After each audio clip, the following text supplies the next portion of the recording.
What's going on, guys? Welcome back to the channel. So yeah, in this episode, I have no idea what number of the podcast this is, but Another episode. we are talking about healthy relationships in modern society. But first, we have to pay the bills.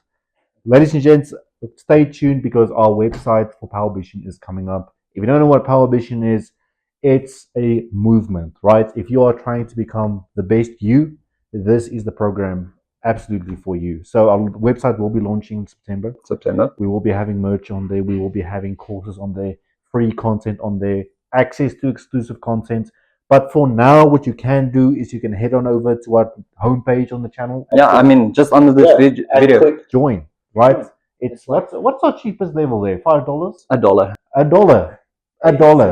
A single dollar. It won't kill you. So all that you have to do, and the support would be greatly appreciated. we're trying to, we're all in this life trying to better ourselves, but we can't do it without you. So click on over to join. Go and join the Discord community. Yeah, and you're gonna get an exclusive badge if you join. Please, yeah. So when you're in the comments, you're gonna have an exclusive badge. Yeah. And it upgrades every month. So that's quite nice. Yeah, will make you feel special. Access to special emojis and all those stuff. So but so today we are talking about healthy relationships in modern society. Is there something like that? So yeah, we basically summed it up into 4 key points. What a healthy relationship is supposed to be like, what it is. So why don't you start us off? I think the first point that we need to speak on is communication. Open communication with each other. Even though, that sometimes we have these things of our past that we want to keep there and bring up in a fight. Why just not right off the bat be honest? Yeah. Right off the bat, just give me the gist of it so that I can digest it. I feel if you are just walking into a relationship, let's say you're together for a week, maybe a month, I feel the most important thing, obviously your brain is like, I need to preserve this, I need to stay in this relationship. But I think the most important thing is get everything out in the open. Your body count, everything of that sort. Listen, tell them. It's like, I made mistakes. Just be honest. These are the mistakes.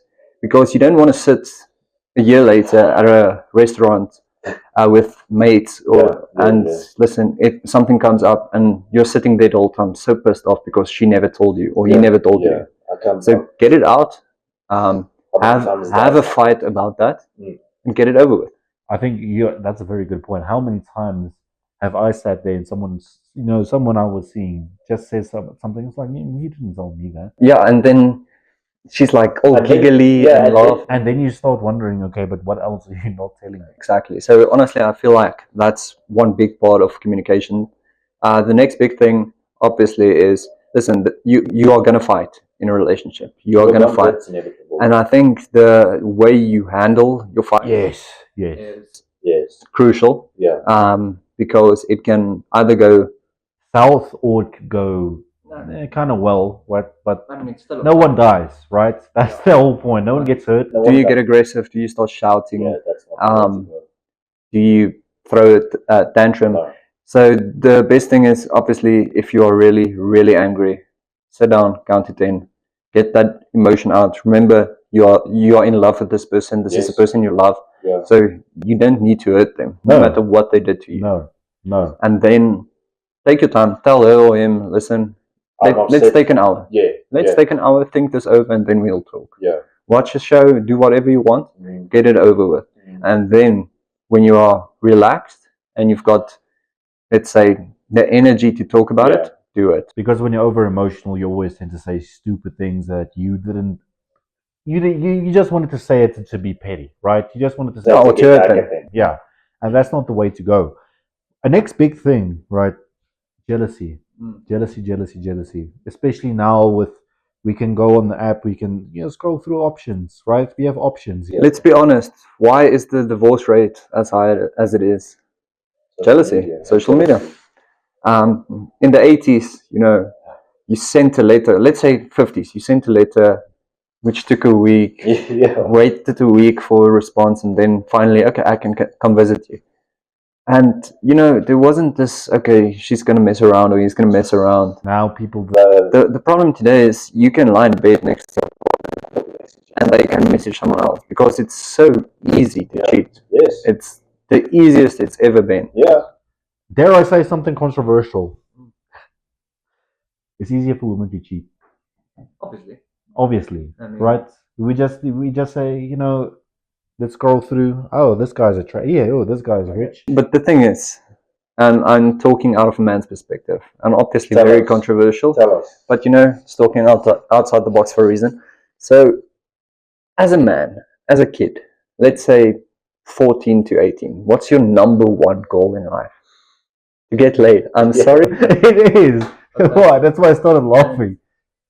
As a woman, it's not the same. No. It isn't. A woman thinks more of an emotional thing, the long term. But that's it. That's why your point is valid. Because let's say you're in a relationship of 2-3 years. Mm.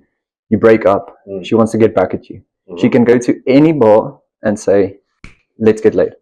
And any single guy, would. and most guys in Most guys would. relationships They as would, well, yeah. will. Because they've got this, listen, I need. And you know what's the scary thing, right? She could be a McDonald's worker and they'd still. But if a man, She can be a 3, she can be a 4. but if a man is working at McDonald's and is a 5, he's pathetic. He's the scum of the earth. You won't touch him with a 10-foot pole. Honestly, that's why some men are so overprotective, because they spent their whole life trying to get a partner, and now they're in a relationship, and now every other guy wants his girl. I mean, let's be honest. It happens to us all. it's not nice. It's not nice. It's not. The thing is, she doesn't understand it because, listen, deep down, she knows. She knows. Exactly. That guy, I can get him. That guy, I can get him. That guy, I can get him. Maybe not him. That guy, I can get him. With us, it's like, she's nice, but I won't be able to get one of those. Except if I do 6 months of hard work. Look like a Greek god and Exactly. And be a millionaire. And be a millionaire by 19. Don't forget that. Okay. So we've touched based on communication. We've touched based on we've touched based on jealousy, right? 2 big things in a healthy relationship. The third thing that we need to speak about is, do you support each other in your goals, right?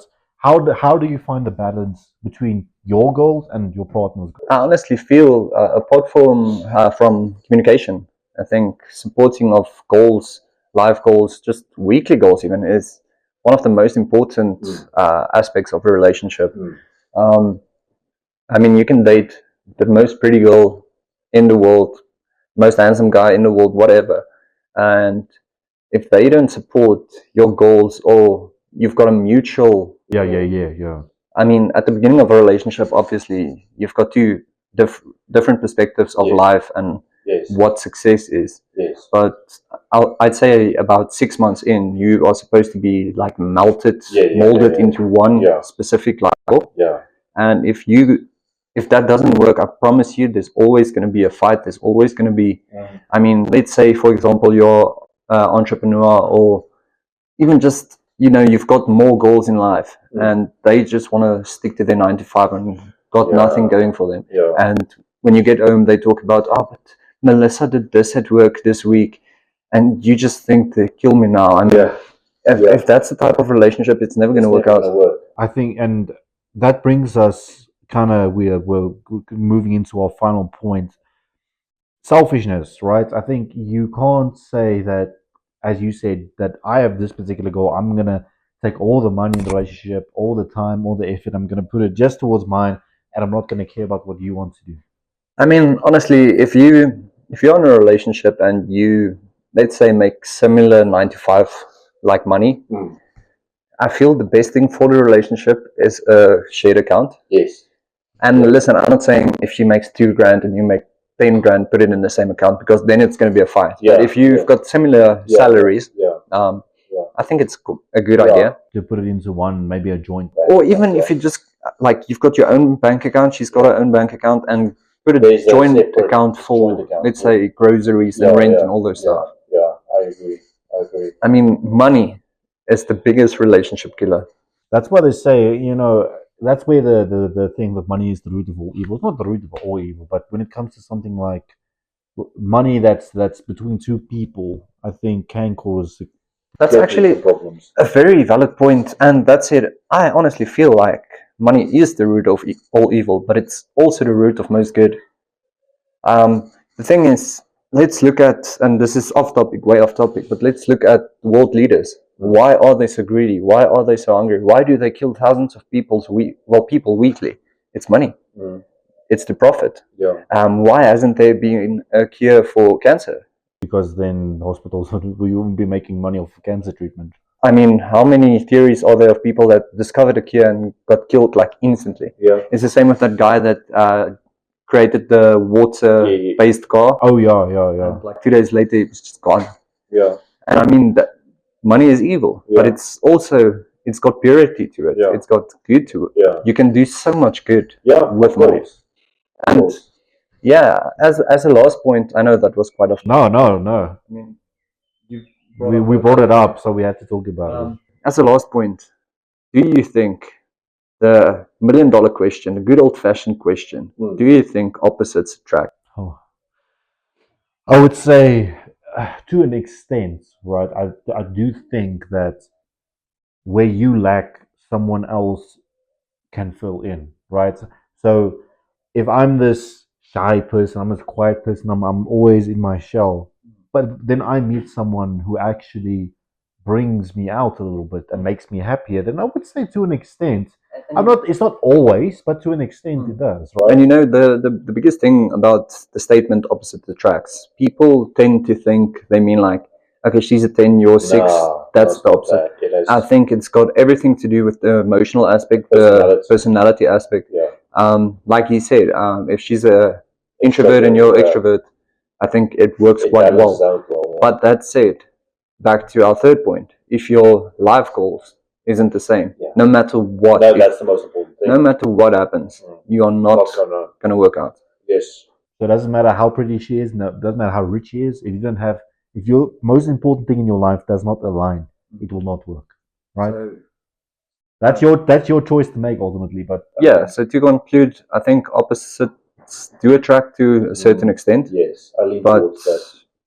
yeah, but it depends on it depends on context, right? What we're talking about here, gents, ladies.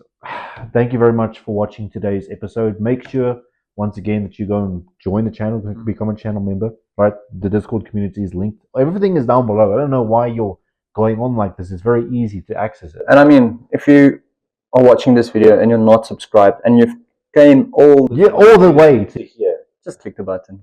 Just click the button. Doesn't make sense, bro. Just click the button. Guys, thank you very much. We'll see you next time.